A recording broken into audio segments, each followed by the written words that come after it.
life. Sadly, I lose 3 mitras. But the order gains 3 completely awesome new Dhammacharanis.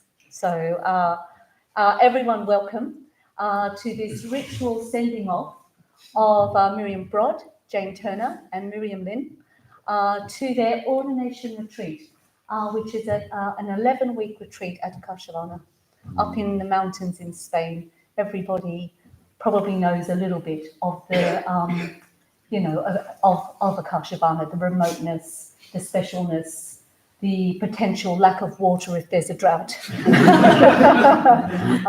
all of those sorts of things. So they're off on their ordination retreat, and Miriam and Jane will never return. Those beings, they'll be different, won't they? They'll be different. Even when they turn up to the doctor's surgery and they say their old names, there'll still be something different about them. They'll have changed. They'll have been transformed over the course of their ordination retreat. Yeah. Great. So come in, and I hope you can find some places, some chairs at the back here, or some always cushions at the front. So my name is Amarachandra, and I am the Mitra convener here at one of the Mitra conveners here at the Cambridge Buddhist Centre. There's my co-conspirator over there. Yeah. So it's my delight to host this evening. So what we're going to do is we'll just sort of set up. I'll just sort of set us up, and then Padmashuri, who's here, is going to give us a short talk on the significance of ordination. So give us a picture of what ordination's all about, and it's quite helpful actually to hear sometimes, isn't it? All of us order members also go, the significance of ordination. And then we're going to have 3 people rejoice in our lovely friends. So what we'll do is I'll call you up. We've got Sagar Ghosha first, who's going to rejoice in Miriam Broad. Satya Kema, who's going to rejoice in Jane. And Amritasara, wherever she is, there she is, great, is going to rejoice in Miriam Lynn. And the way that we'll do it is if you guys could come and one by one and take a seat, and then the person rejoicing you will stand near you. That way no one on Zoom misses out. And there's quite a few people watching on Zoom, I'm sure, including probably the entirety of the Welsh Sangha, or a portion of the Welsh Sangha, here for Miriam. So really, really welcome. Glad to have you here in the Cambridge Buddhist Centre. Yeah, great. What else do I need to say? I suppose I just wanted to point out some of the things on the shrine that we have here, and to thank, it's going to happen all right, Angie, and who else was the team? Oh yeah, Lizzie, great, and somebody else who I wasn't sure who was all part of it. Mary, that's right, thank you. Thank you for this really beautiful shrine. So it's white. So white signifies, in the first instance, purity. It's a funny word, purity, isn't it? What's purity? But I guess it could be purity of heart, purity of intention and aspiration, as these wonderful women move forward towards their ordination. I think sometimes of a cloth that is really, really spotlessly clean and ready to be dyed. If you've got any marks on it, any sort of stains or anything like that, the dye won't take evenly.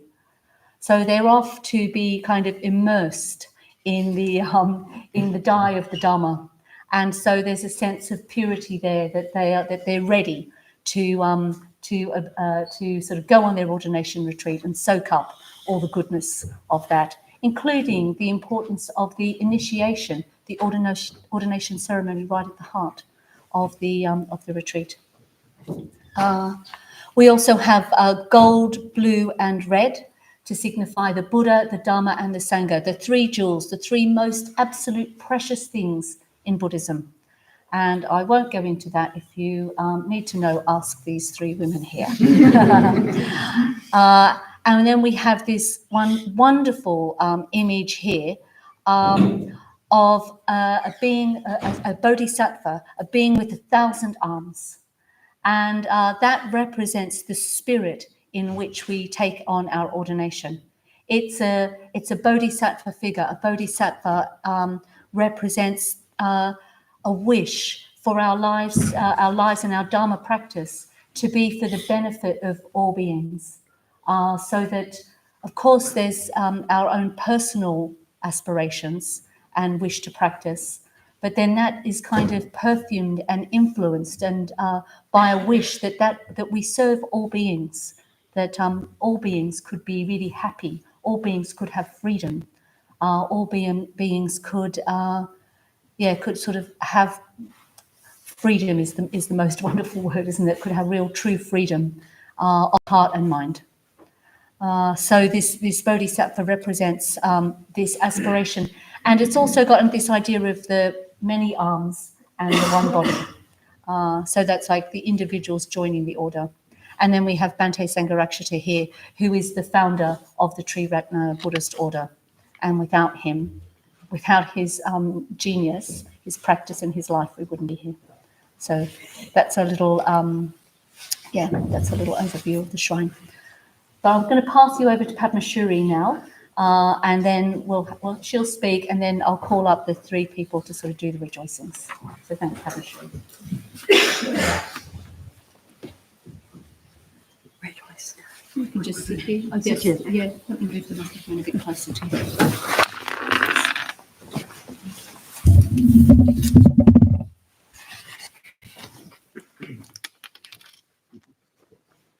Thanks. Well, first of all, great to have such a big turnout for this very festive occasion.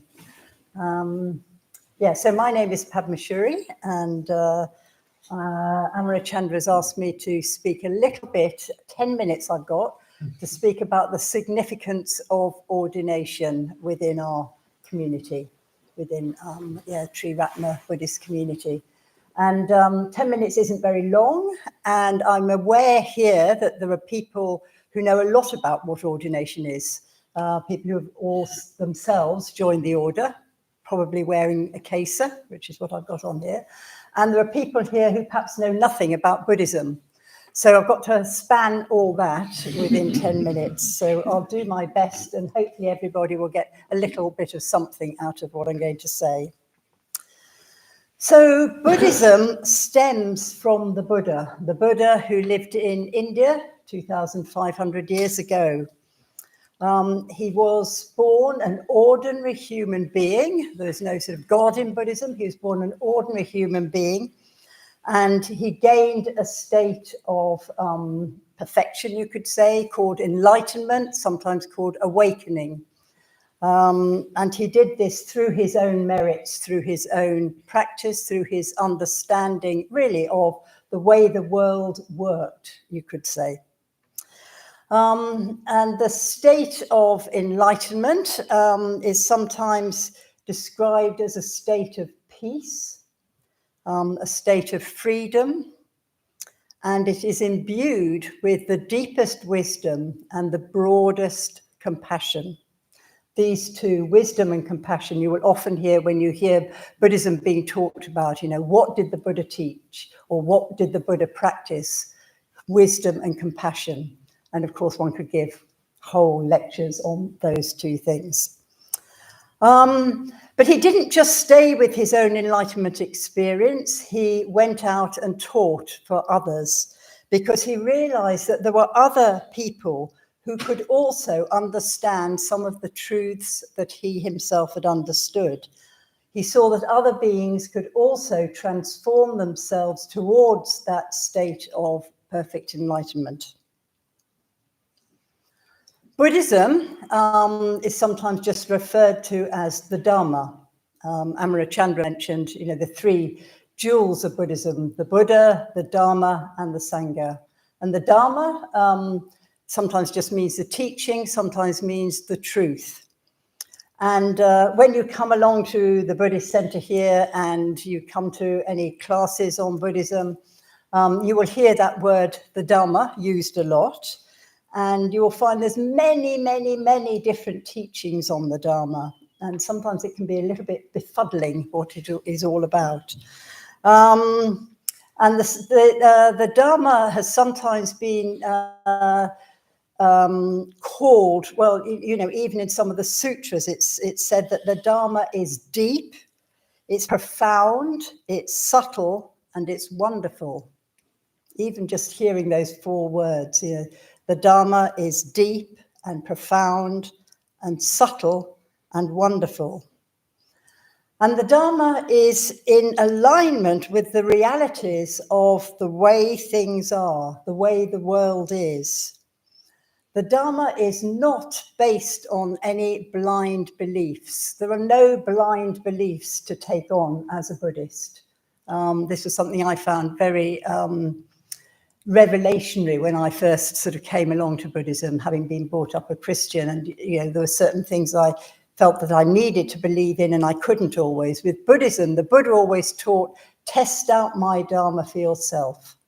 And that's what I think anyone who is a practicing Buddhist does. They test out the Dharma and see whether it accords with the reality as we know things.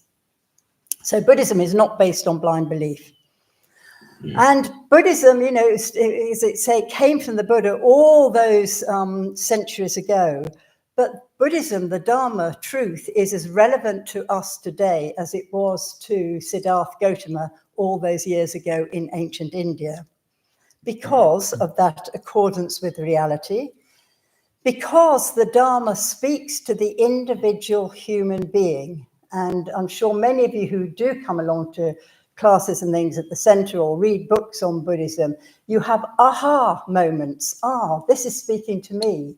And if you have that, that probably is some truth in there, which is a universal truth. So it's not just because you live in India or because you live in, you know, some Buddhist country, but it can be also for us here living in the West and living here in Cambridge today.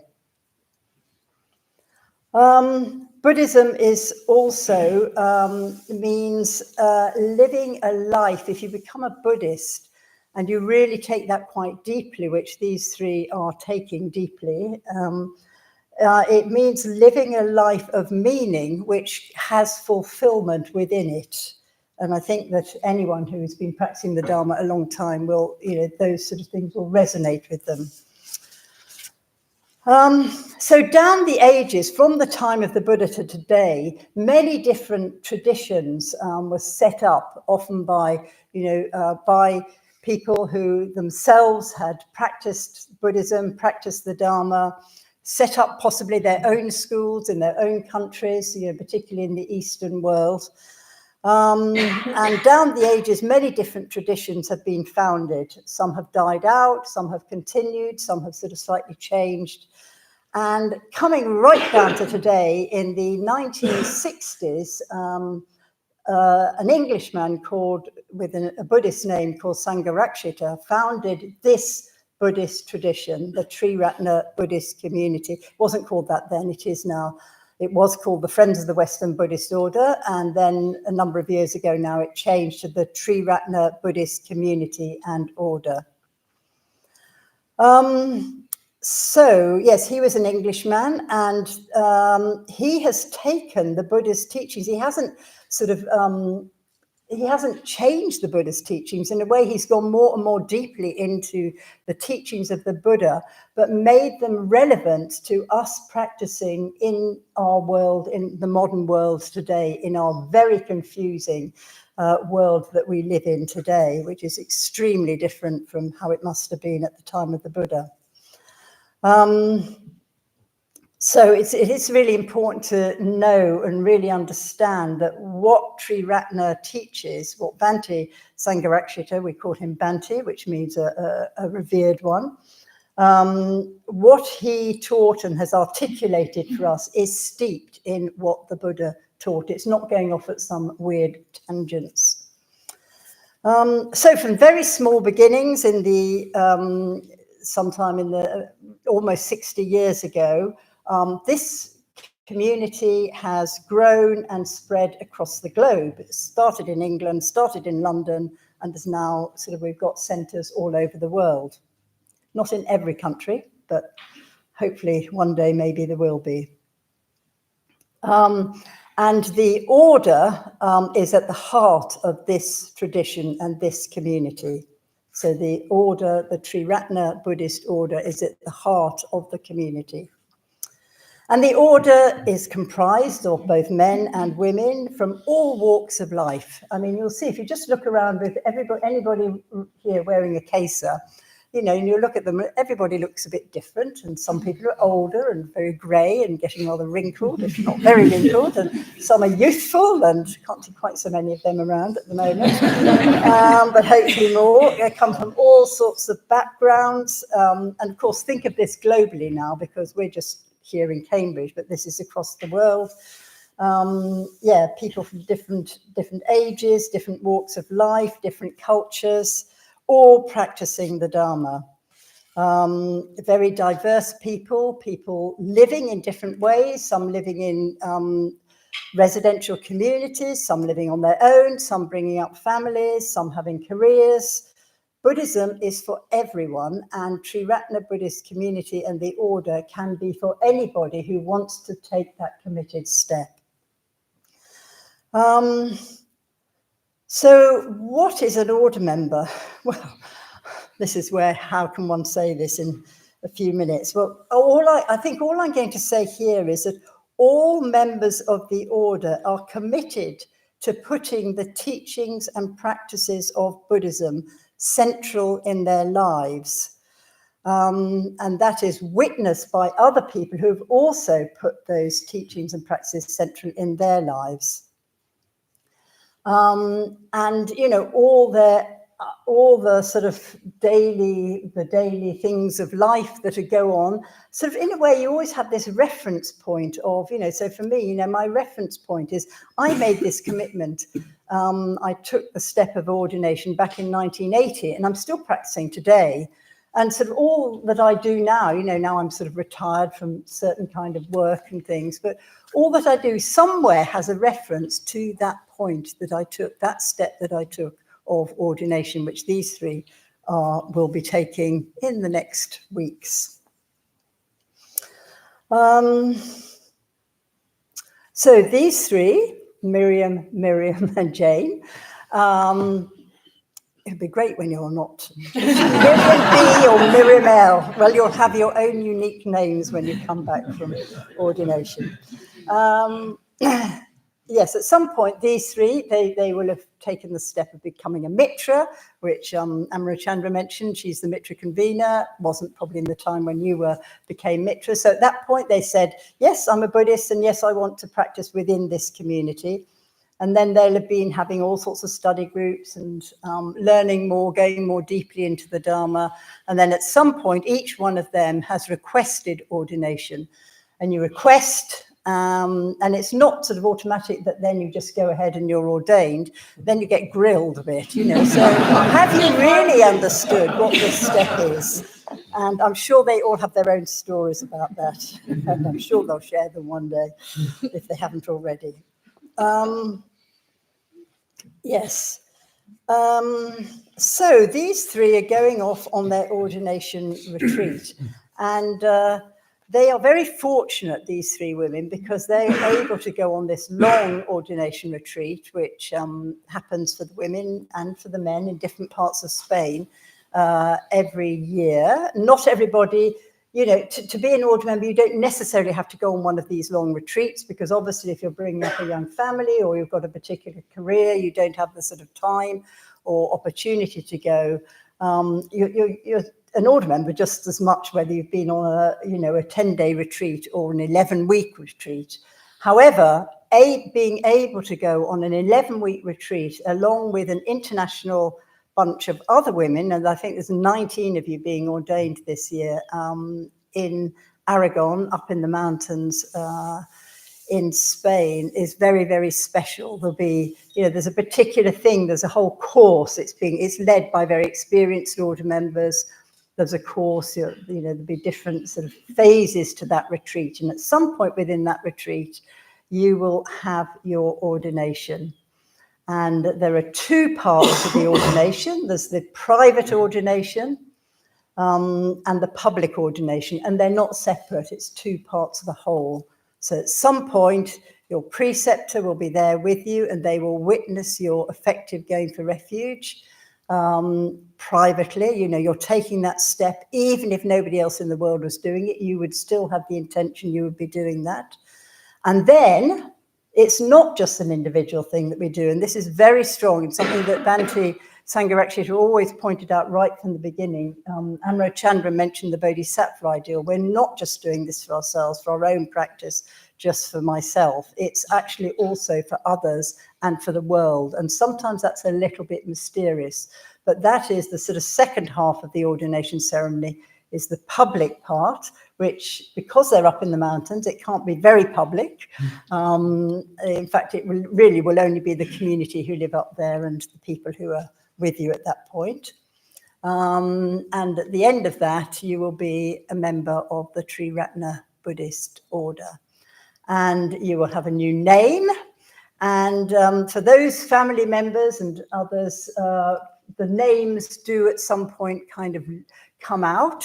So even before they're back from their retreat, you will hear their new names. And the new names are given to them by their preceptor. And they are names with spiritual meaning. So whatever their name is, it's got a spiritual significance. So, Miriam will maybe always be Miriam if they want to be for, people outside of the Buddhist community. It's entirely up to each individual, but within the Buddhist community, certainly you'll always be called by your new order name. And again, as Amarachandra said, at some point, you'll come back from your retreat and in a way, you won't look that different, except mostly people come back quite glowing, and we'll have some sort of celebration for you back here. And you'll be welcomed back here in the Cambridge Buddhist Centre, those of you who come from here. And of course, this is happening right now in lots of other centres. The 19 women, and I think there's some from mainland Europe as well as from the UK, they're all over this week or so are having farewells from their local sanghas, and they're going off and being sent off by their friends and their families and whatever. And then they'll come back to their local centres. But these three are not just, they won't come back just as order members of the Cambridge Buddhist Centres. They're order members of the whole order. And you could say the whole world, because the order is within the whole world. My time is running out.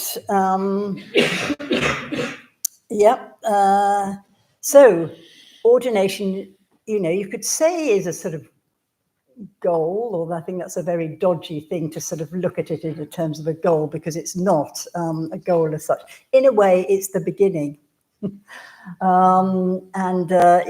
Once you're ordained, in a way, sort of life unfolds from that point. It is a very pivotal point, and I think sometimes quite a seismic change happens, sort of shifted happens at the point of ordination, and you don't really know what it is, and in a way you're working it out over the next years and decades, may I speak from personal experience.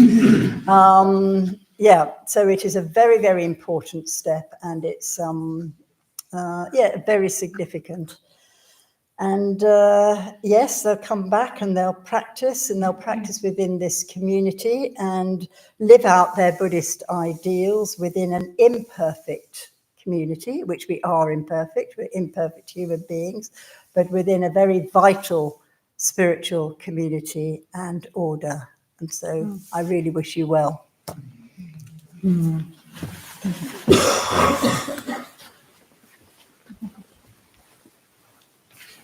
Very beautifully put, Padmashree.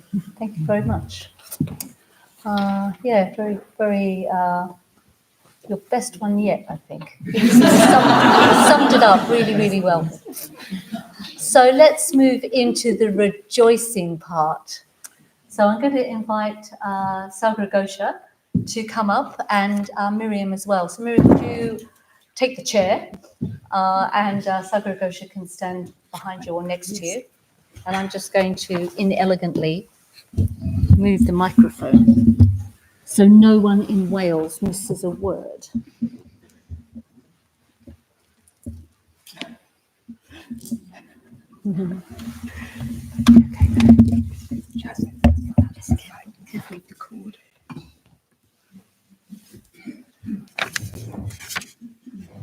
So I'm going to time you. Just about 8 minutes, I'll let you know. Thank you. Thank you very much. Okay, well, it's lovely. Well, it's lovely in some ways to see so many people. In some ways, it's rather daunting.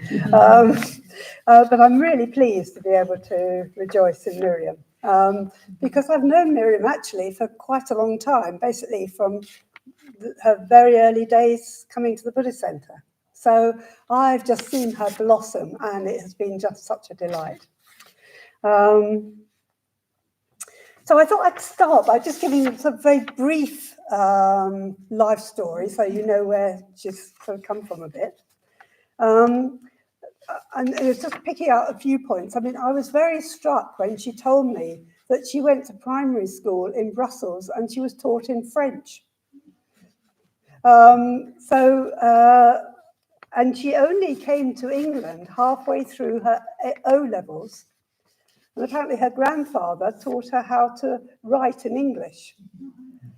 So that must have been quite challenging. I can hardly imagine it.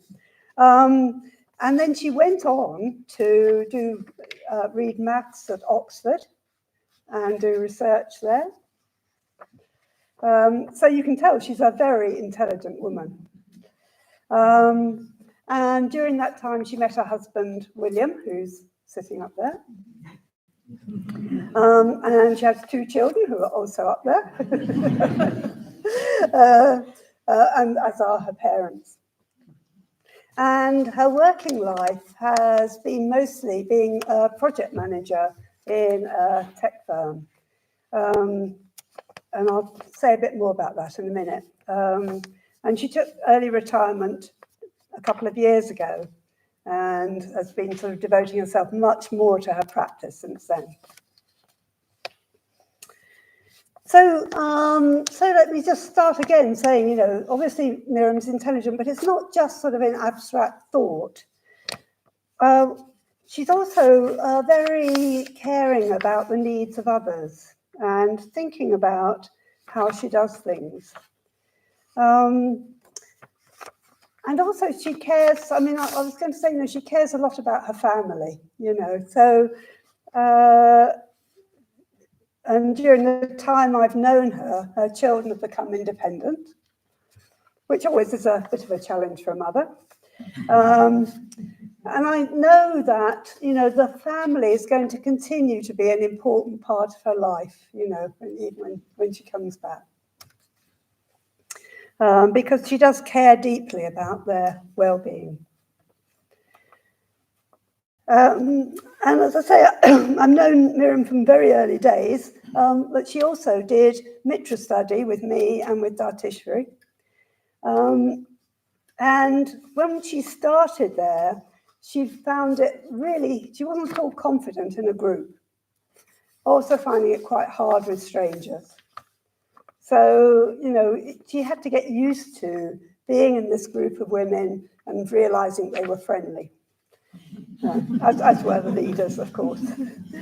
And over the years, I've just seen her communication skills really blossom, and she's become much more confident in being with people. And in her early days, Miriam had a very responsible job. Also so she had to solve problems, project managing to very tight deadlines. So it was actually very driven, not an easy place for practicing. And I was really impressed by the way she took it on, you know, and tried out treating people, trying to collaborate a bit more with people.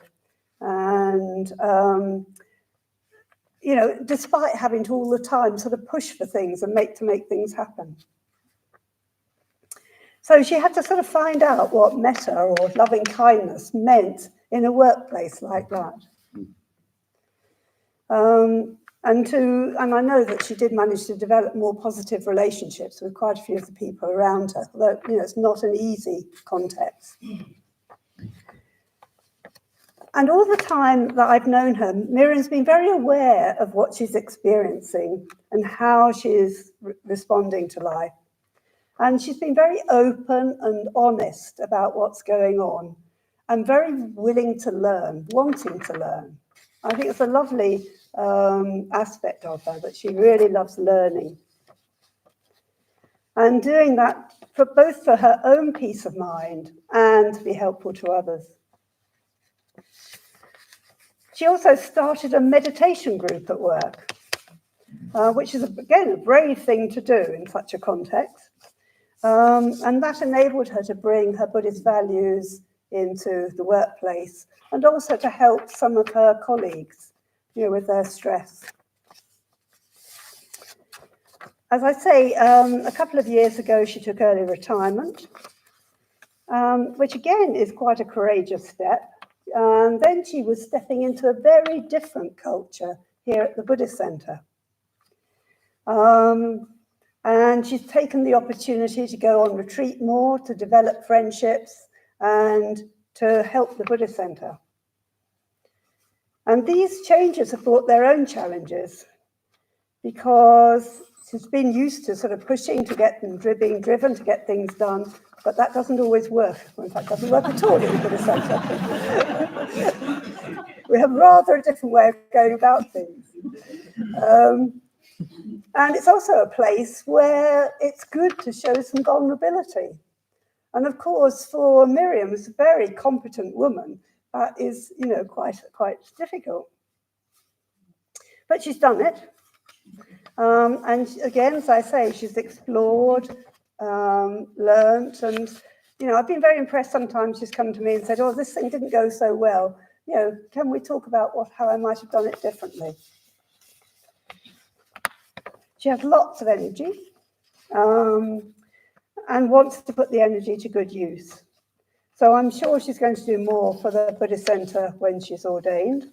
And I know already that she has said she's going to be more involved with Windhorse Publications. And I think she'll have a lot to offer there. And of course, one thing that you may well have seen with Miriam is that she plays the piano. Apparently started playing the piano at age 5 and did such a lovely concert just a couple of weeks ago. Really beautiful playing, very impressive. And she says that playing the piano sort of acts like a mirror to what's going on in her experience. So that too has been part of her practice. She did it for the benefit of Tratnaloka,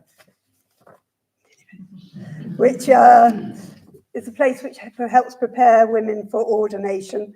And that's actually one example of her generosity. I know that she's been generous in other ways too. So I just wanted to finish by saying some of the qualities that I've noticed in Miriam. So qualities of awareness, caring, curiosity, persistence, steadiness, courage, conscientiousness, openness, honesty, generosity, and collaboration. And I'm sure there are more. And I'm sure these are going to stand her in good stead on her ordination retreat and also when she's in the order.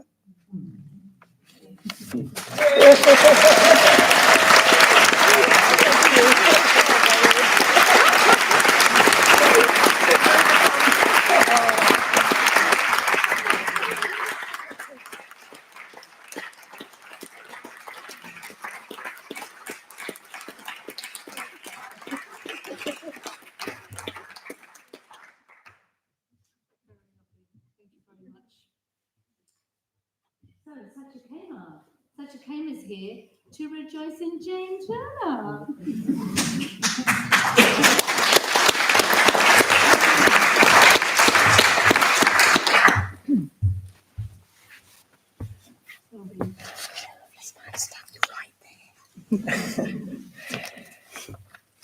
It's a real honour and privilege to be rejoicing in my very good friend Jane on this auspicious occasion. And it's particularly brilliant that Jane's 3 sons are in some way here. One of them, Joe, is here, and there you are, Joe. And Aidan and Connor, I think, are on Zoom. So that immediately for me is testament to Jane's role as a really fantastic mum. And I've collected in here, Jane, some things that people want to say about you, and wait till you read the ones from your boys. They are very proud of you. Jane and I have been travelling on this rather strange and wonderful road together for more than 10 years. We met on Buddhism 2 back in the day when there was Buddhism 2. We were in Mitra study together, and we were in a GFR group together. And it's just such a joy for me to know that Jane's going to come back and be in the order with me. I am thrilled to bits about that. The thing that's a bit miraculous about Jane is one of these, I collected some rejoicings from several people who know Jane well. And somebody, Kamala Matty, said that Jane is multifaceted. And when I read that, I thought, that's an interesting word. But when I thought about it, I thought, yes, actually, Jane is a bit like a beautiful crystal with many faces, all of which shine. And they're very different qualities. And then I thought, if you think of Jane as a spectrum, if she's sort of like a spectrum, at one end you have a very practical Jane, very practical. And at the other end you have something a little bit more mysterious, mystical maybe, some kind of intuitive sense that Jane has of the unconditioned. I don't really know how to describe it. I'll say a little bit more in a minute.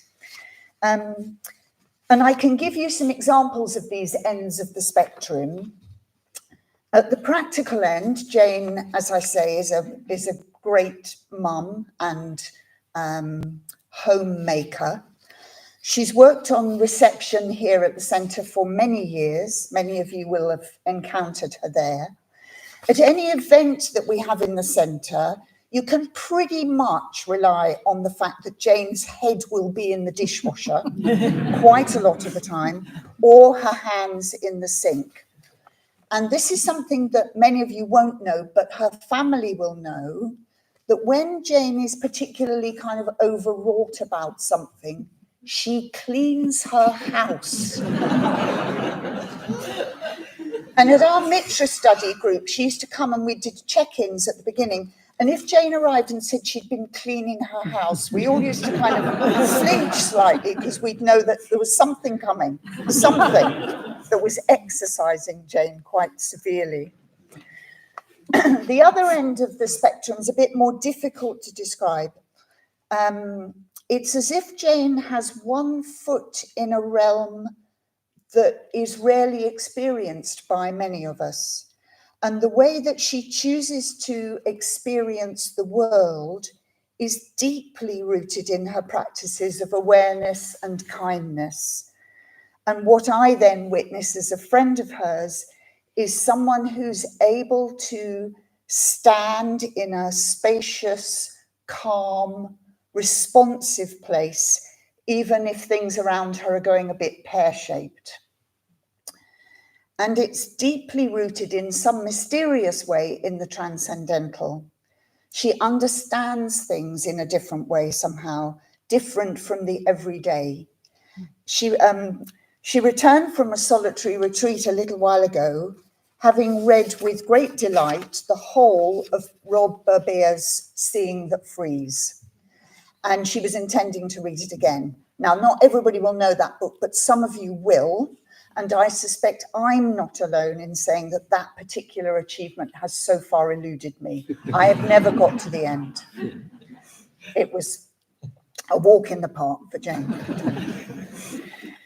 I'd like to share with you some of the wonderful rejoicings that I've received from her friends and family. But just before I do, I must mention something about how that seems to permeate all these other qualities, and that something is courage. I think it's no coincidence that James had a very strong connection with Amoga City over the years. She's faced a fair number of major challenges in her personal life, and more she has exemplified, as Virya Jyoti wrote to me, how to go for refuge to the Three Jewels right in the midst of the storm. She longs for fearlessness, and it has been very moving and inspiring to witness her increasing ability to stand steady, knowing the Dharma, living the Dharma, or as Holly so eloquently puts it, walking the talk. So, Jane, I'm going to finish with just a few of the things that people have said about you. There are more, and they're all in here, so you won't miss anything. So again from Holly, there is nothing heady or abstract about Jane's Dharma practice. It really is how she lives day to day. Padmajata, I rejoice in Jane's deep love of people in her network, friends and family, which shines out of her in the sensitive, tender care and thoughtful, compassionate action which she gives. Sarah, I rejoice in your ability to really listen to people, take them in and offer support and encouragement. Mary, I rejoice in your courage and kindness and in your living the Dharma with such clarity. Jenny, your stepdaughter, you have such a thoughtful and compassionate perspective on everything, and I can't tell you how much balance and reassurance that brings to my life. I won't read all the ones from her boys because I might get a bit, anyway, I won't. I'll get a bit over emotional, so I'll leave those. But I'll end with something from Sarvajit, and he said this amongst other things. I am so proud of you. You are a natural Buddhist, so kind, compassionate, generous, wise, and selfless.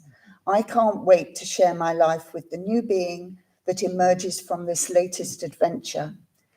And I think we'd all echo those words, Jane. Go well. It will be such a joy to welcome you back as a fully fledged order member, my very good friend. Fantastic.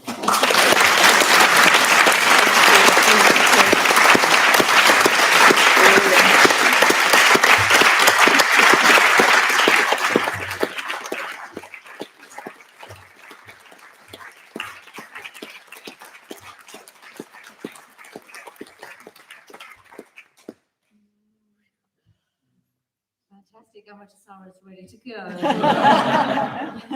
Okay. Come on. Get up there. I know Miriam's really eager to hear what I have to say. Thanks, Amritasara. Are you ready? Shall we begin? So I want to say hi to people on YouTube because I know that there's a lot of people who love you are on there, family and friends from way back, and probably like Amrichandra said, a lot of Wales, the Welsh Sangha will be there. So Miriam, Cariad. Miriam is a very good woman. I will say that. I know that. I'd actually heard that before I met her many years ago, before we were Buddhists. We knew each other socially. And I know her as a very sociable being. She's also someone who lives strongly by her values. She has a strong sense of justice, and she really cares about people. She's friendly, kind, and very, very generous. She's very well known for that. She's done high-powered jobs and low-powered jobs. She has worked her socks off. She's been involved in local politics, active in her community, and she has many friends. The things that really stand out about all those things, whatever she does, it's about connection, it's about understanding other people. It's about being a facilitator to bring people together, to share experience. My eyes have gone funny and I can't actually read my notes anymore, so this could be a bit of a problem. But she just loves to bring people together, whether that's socially, through sharing meals, through cooking, through eating together, core things that she loves to do, or whether it's through her work. She really takes an interest in people. She finds the positive, celebrates diversity, and strives for equality and inclusion. People having a voice, being seen and being represented fairly, and being empowered are themes of her work. They're vitally important to her. She naturally rejoices in people. If you ever go out anywhere with Miriam, you'll meet people that she knows, and she instantly introduces you, tells you a bit about them, and sings people's praises. It's a really delightful thing. She does what she can to help others shine. And like I said, she loves to bring people together. It's only a few more pages, don't worry. Miriam always shows an interest in things that are important to you, even if she has no interest in them herself. One of these things is football, which she loves because Judith, her partner, loves football. But also over the years, we've been at many football matches together. I don't know how this happened, but anyway, we would stand on the sidelines in the freezing cold, and Miriam would shout things like, "Beautiful, well done, everyone." And she would be so enthusiastic. One of my favourite things was emotionally intelligent footwork. I think the only good thing out of that was that it confused everybody.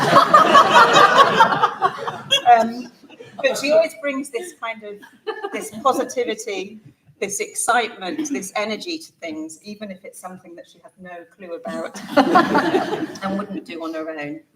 But she really wants people to feel well cared for and included and appreciated, and she's very good at that. She's got a strong sense of place, a sense of wonder and enjoyment of the natural world. I was very moved to hear her talk about when they were applying for some funds for the Welsh Sangha. So it's a Welsh-speaking Sangha online, do fortnightly, is that right? Activities online. And they were applying for some funds to retranslate the puja into Welsh and some other devotional texts. And she was speaking about what it means to her to hear the Dharma in her mother tongue. And she talked about it speaking to her heart in a different way that seemed to connect up different parts of herself. I feel a bit emotional. And it was really beautiful to hear. It was like different parts of herself being able to come together, of her personal history, her cultural history, her family history, and then her current history of this evolving involvement in Buddhism and the Dharma. And that's been such an important thing to her. She's devoted lots of time and energy into supporting that project, and it's flourishing. And a lot of that is down to her. What I really want to rejoice in, and I shall probably cry at this point, is what she has taught me about friendship. She has this big, massive heart, and it just oozes love. She deeply cares about her friends and family, and she really wants what's best for them. She bears others in mind and sees the best in people. She is very, very kind. She's committed to supporting her friends and family through thick and thin, and if there is a crisis, she will respond. If she says she'll do something, she does it. She's reliable and consistent. And did I mention how kind she is? She's really, really kind. She's incredibly generous. She sends cards for no reason and any reason. She remembers things that are important to you. She shares your joys and sorrows, and she doesn't shy away from life. I can remember the moment when there was, I first noticed a shift in our relationship to, like I said, we'd been friends before we were Buddhists. And we would obviously chat about things, share our life, discuss things. But at some point we had this conversation where something dropped, and it was like there's a deepening sense of our connection through our spiritual lives. And that really gave me an inkling of what the potential of spiritual friendship was about. And her openness, responsiveness, and willingness to be alongside people, how she's been alongside me throughout this part of my life. It's a real gift, and one that I appreciate greatly. So honesty, integrity are important to her. She's willing to share of herself and go deeper. She's a faithful friend and companion on the path. She listens, encourages, questions, and stays open-hearted even when she feels challenged. She wants to grow and to be transformed by the Dharma. She has a strong faith, reverence, and a sense of lineage, and she looks up to her teachers. She faces challenges with dignity and is stronger and more courageous than she knows. She can be annoyingly positive at times when I have just wanted to remain grumpy. She has sat patiently with me through all my various moods, and she remains unconditional with her love. I am eternally grateful for that. It has changed me. Whew. When there have been difficulties, she keeps showing up. She keeps engaging. She doesn't give up. She just keeps on loving with that great big heart of hers. I've learnt so much through her example of what it is to be a friend.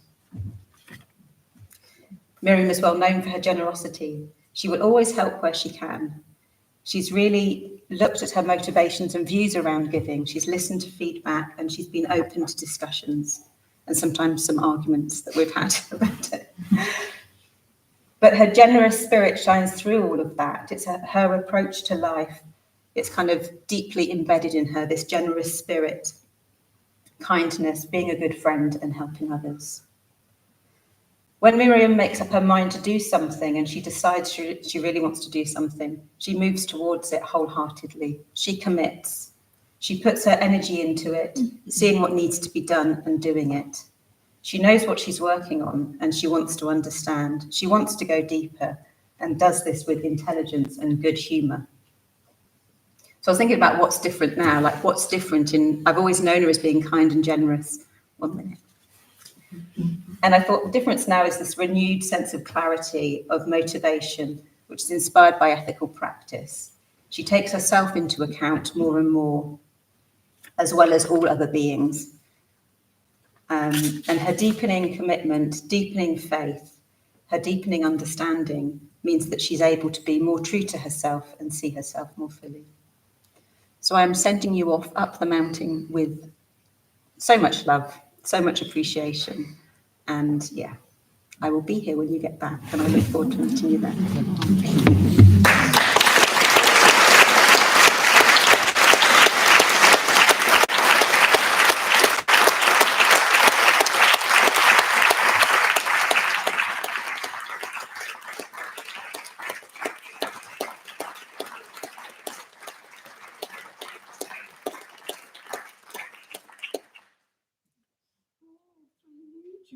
They're all multifaceted. That was absolutely gorgeous, wasn't it? That was absolutely lovely. I feel like the metta is kind of like raising the roof, it's sort of filling the room. The sort of everyone's appreciation and well-wishing. And yeah, so many of us do know you so well over so many years. It's just so joyful to sort of see you at this point. Yeah, some of us have been there, some of us hope to get there, some of us don't know what we're talking about. There's a sort of shift and a turning round and a sort of change, a deepening somehow. Yeah, it's very, very lovely, very, very lovely to be here tonight to sort of celebrate you guys and wish you well as part of your send-off from us, your local Sangha, to your ordination retreat. So the next part is more the ritual part of sending you off. I'm just wondering if we need, we might just have like a 3 or 5 minute break for people to get up and stretch their legs or visit some of the small rooms around the side of the centre here. So we'll just be just really quick. If you need to nick out and do anything, then nick out and do something. We'll come back relatively quickly and move into the ritual part.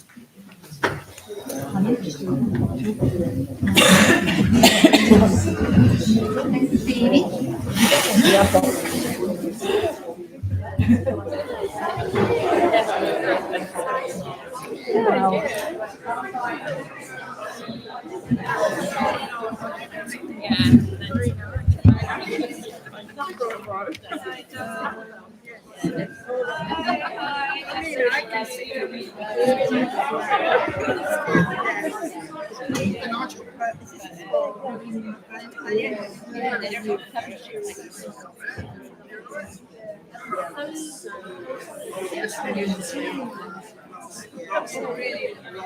been cut halfway through, I just dropped my notes.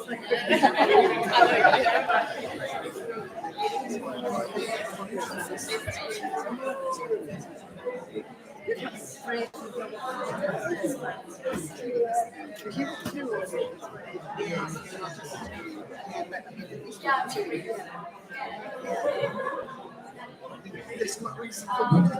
Yeah, tomorrow night. Yeah, that's right. It's a real challenge, isn't it? Yeah, tomorrow. It's like really fix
I saw you, I was like, oh,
Great. So before we get too comfy, we'll salute the three jewels.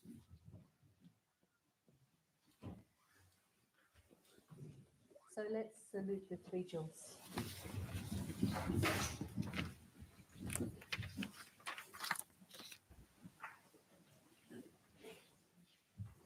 So we'll do it in call and response.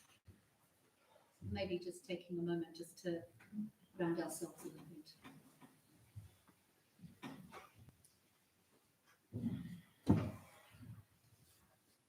Namo Buddhaya.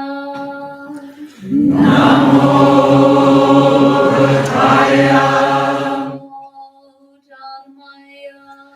Namo Dhammaya. Namo Sanghaya. Namo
So I just wanted to say again how welcome everyone is, actually, our family and friends here today.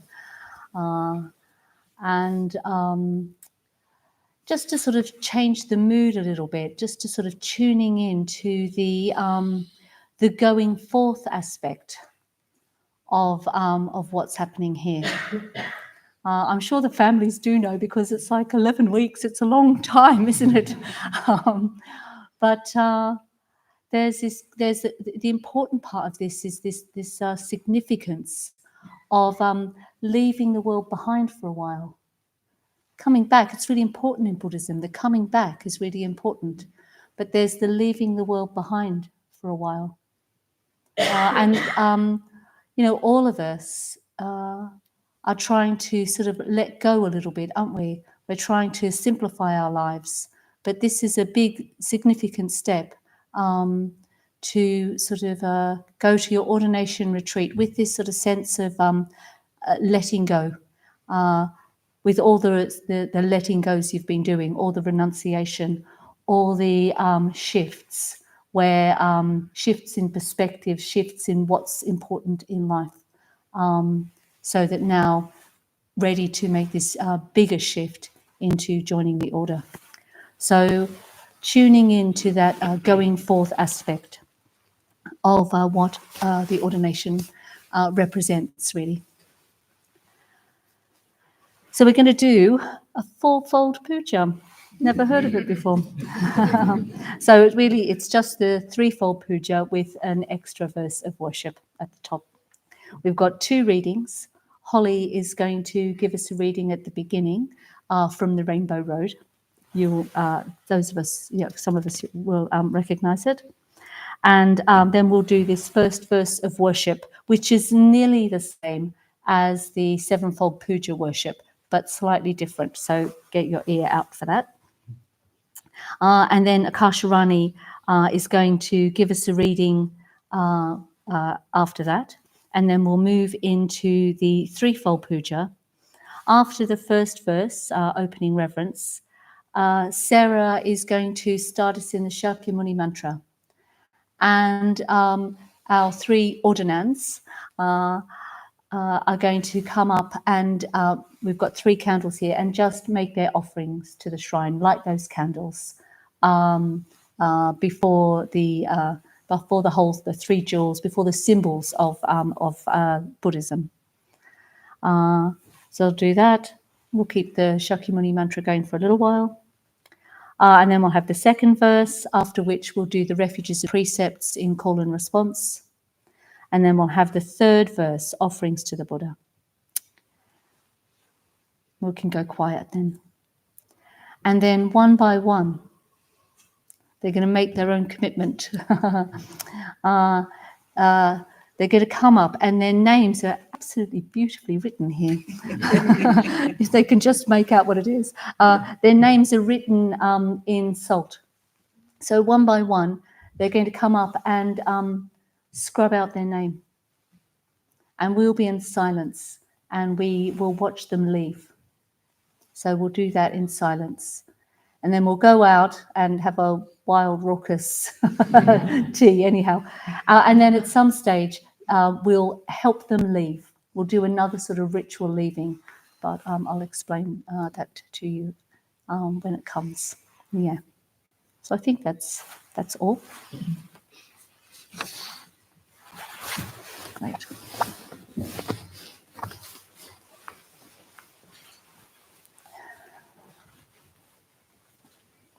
So there's a lot of metta in the room and beyond, a lot of metta in our hearts. So let's just take a few minutes just to bring ourselves into the present and really connect with the metta that we have, the well-wishing that we have for our 3 friends.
So we'll start with the reading from Holly.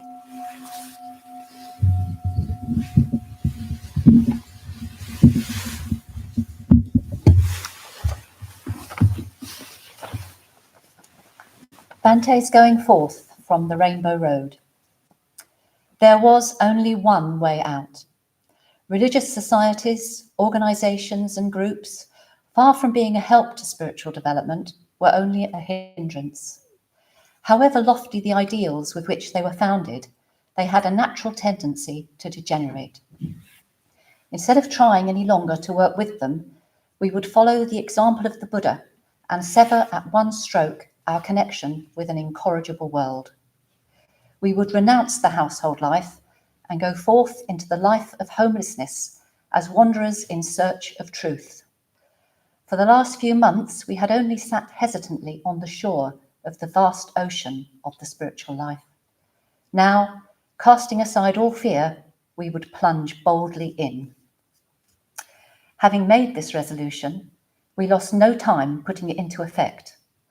With the help of a handful of garua mati, the reddish-brown earth used since time immemorial by Indian ascetics, we dyed our shirts and sarongs the traditional saffron of the world renunciant.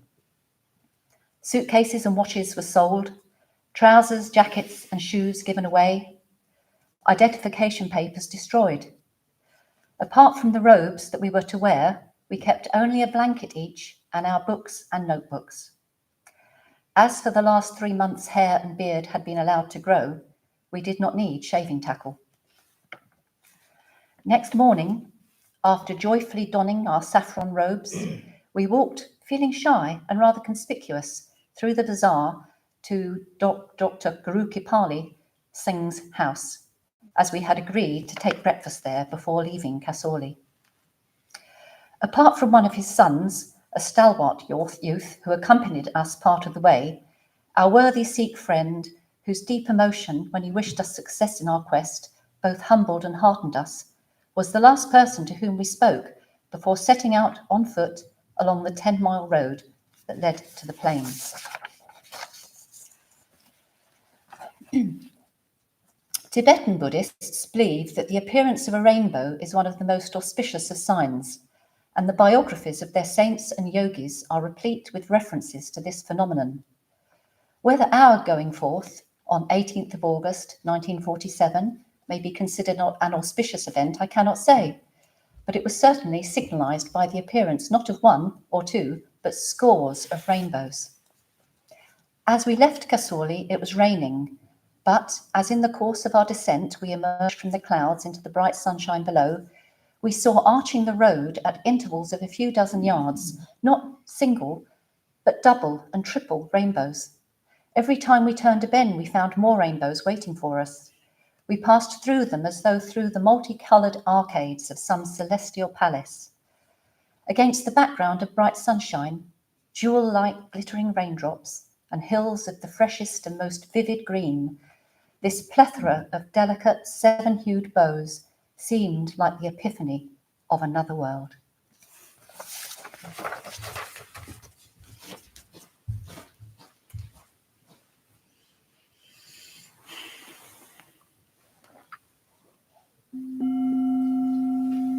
Worship. With tulips, celandine, and spring flowers. With tulips, celandine, and spring flowers. With all flowers pleasing and fragrant. With all flowers pleasing and fragrant. And with evergreens skillfully woven. And with evergreens skillfully woven. We pay honour to the Buddhas in all directions. We pay honour to the Buddhas in all directions. So worthy of veneration. So worthy of veneration. We invite them into rooms with fresh flowers. We invite them into rooms with fresh flowers. Sweet smelling and fragrant. Sweet smelling and fragrant. We make them offerings of food, warm and hearty. We make them offerings of food, warm and hearty. And plentiful pots of tea to drink. And plentiful pots of tea to drink. We offer them lamps. We offer them lamps. For the early spring nights. For the early spring nights. Brightening with golden radiance. Brightening with golden radiance. On the pathways. On the pathways. Lined with fairy lights. Lined with fairy lights. We scatter handfuls of beautiful flowers. We scatter handfuls of beautiful flowers. Now Kasharani is going to give us a reading. So Varakshita uses this epigraph at the beginning of his book the history of my going for refuge. To discover that within myself, which I must obey, to gain some awareness of the law which operates in the organic whole of the internal world, to feel this internal world as an organic whole, working out its whole destiny according to some secret vital principle. To know which acts and utterances are a liberation from obstacles and an accession of strength. To acknowledge secret loyalties which one cannot deny without impoverishment and starvation. This is to possess one's soul indeed, and it is not easy, neither to do nor to explain.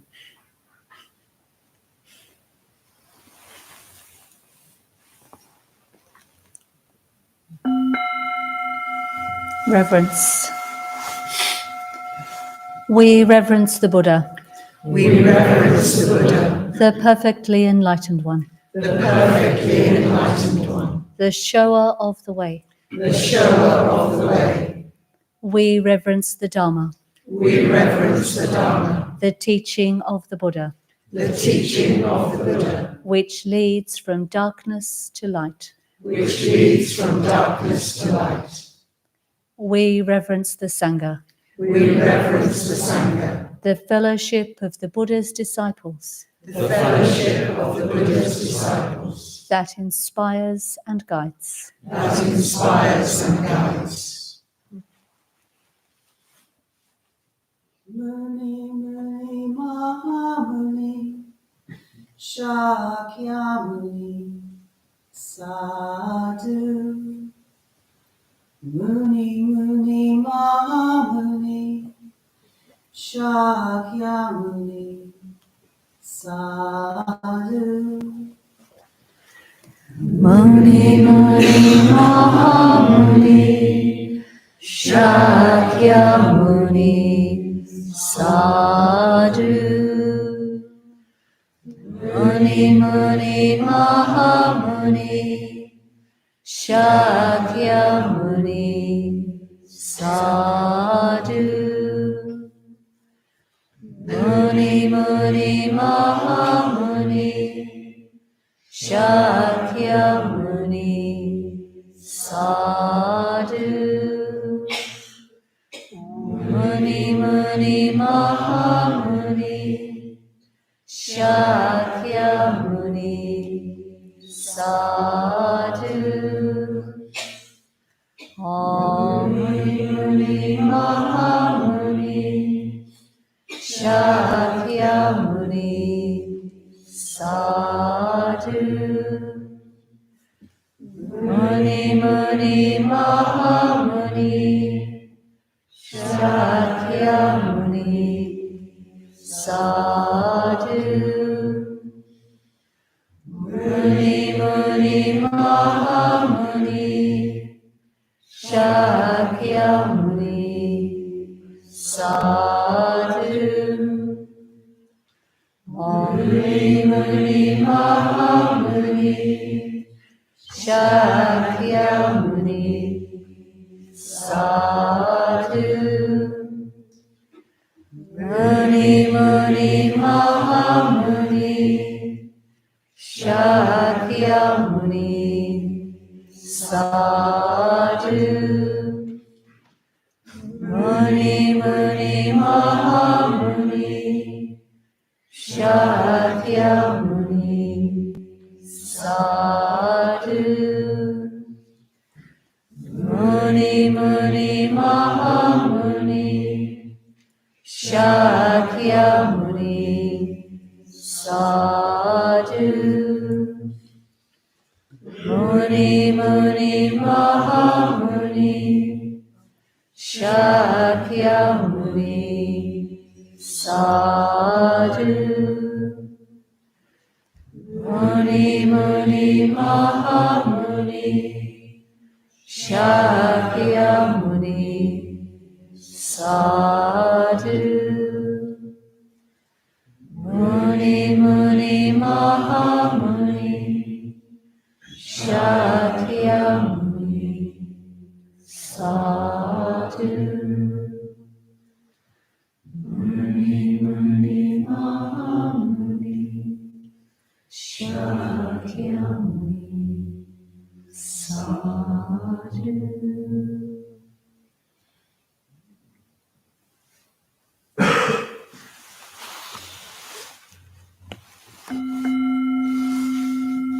Reverence to the three jewels. We reverence the Buddha. We reverence the Buddha And aspire to follow him. and aspire to follow him. The Buddha was born. The Buddha was born As we are born. as we are born. What the Buddha overcame. What the Buddha overcame, We too can overcome. we too can overcome. What the Buddha attained. What the Buddha attained, We too can attain. we too can attain. We reverence the Dharma. We reverence the Dharma And aspire to follow it. and aspire to follow it. With body, speech and mind. With body, speech and mind Until the end. until the end. The truth in all its aspects. The truth in all its aspects. The path in all its stages. The path in all its stages. We aspire to study. We aspire to study, Practice. practice, Realize. realize. We reverence the Sangha. We reverence the Sangha And aspire to follow it. and aspire to follow it. The fellowship of those who tread the way. The fellowship of those who tread the way. As one by one. As one by one, We make our own commitment. we make our own commitment. An ever widening circle. An ever widening circle. The Sangha grows. The Sangha grows. Refuges and precepts in call and response. Namo tassa. Namo tassa. Bhagavato. Sorry. Bhagavato arahato. Arahato, arahato. Samma sambuddhassa. Samma sambuddhassa. Namo tassa. Namo tassa. Bhagavato arahato. Bhagavato, arahato. Samma sambuddhassa. Samma sambuddhassa. Namo tassa. Namo tassa. Bhagavato arahato. Bhagavato, arahato. Samma sambuddhassa. Samma sambuddhassa. Buddhang saranam gacchami. Buddham saranam gacchami. Dharmang saranam gacchami. Dhammam saranam gacchami. Sanghang saranam gacchami. Sangham saranam gacchami. Dutiyampi buddhang saranam gacchami. Dutiyampi buddham saranam gacchami. Dutiyampi dharmang saranam gacchami. Dutiyampi dhammam saranam gacchami. Dutiyampi sanghang saranam gacchami. Dutiyampi sangham saranam gacchami. Tatiyampi buddhang saranam gacchami. Tatyampi buddham saranam gacchami. Tatiyampi dharmang saranam gacchami. Tatyampi dhammam saranam gacchami. Tatiyampi sanghang saranam gacchami. Tatyampi sangham saranam gacchami. Panatipata.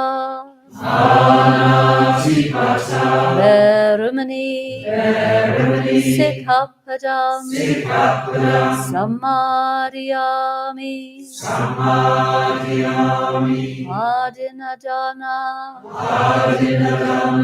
Verumani, Sikhapadam, Samadhyami,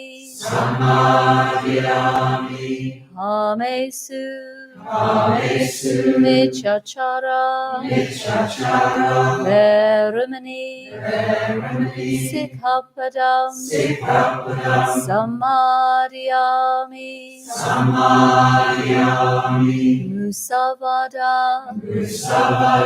Verumani, Sikhapadam, Samadhyami, Suramarya, Maja, Amaratana,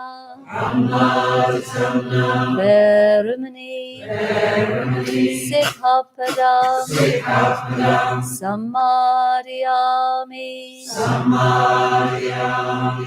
Sadhu, Sadhu, Sadhu. Let's do the positive precepts in unison. With deeds of loving kindness, I purify my body. With open-handed generosity, I purify my body. With stillness, simplicity, and contentment, I purify my body. With truthful communication, I purify my speech. With mindfulness clear and radiant, I purify my mind.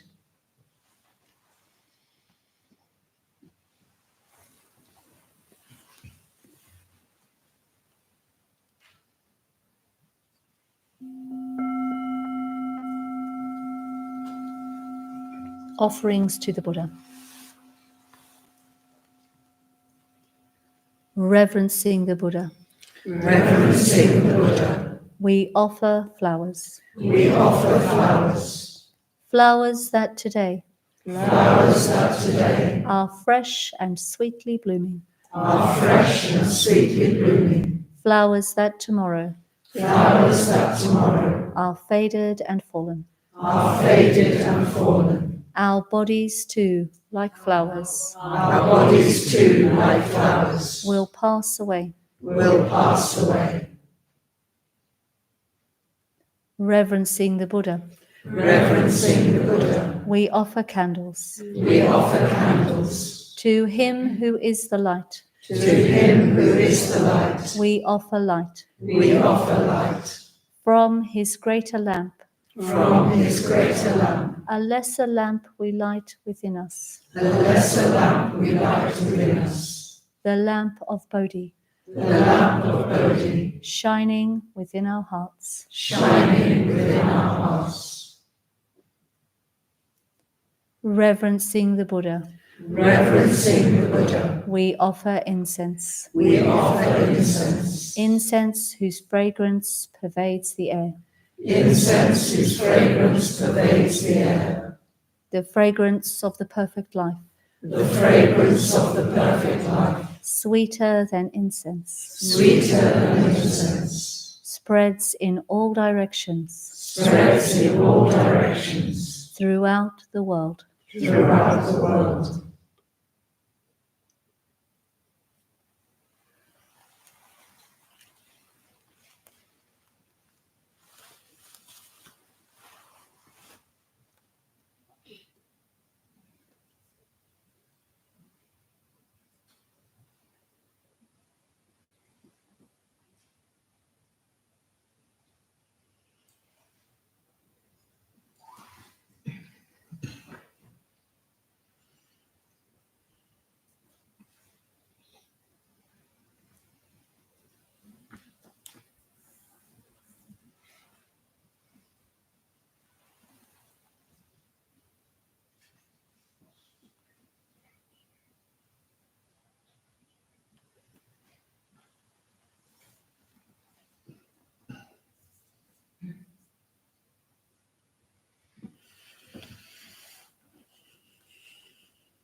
Maybe we could just sit with some metta, loving kindness, just for a minute or so.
So there's one final thing we'll need to do.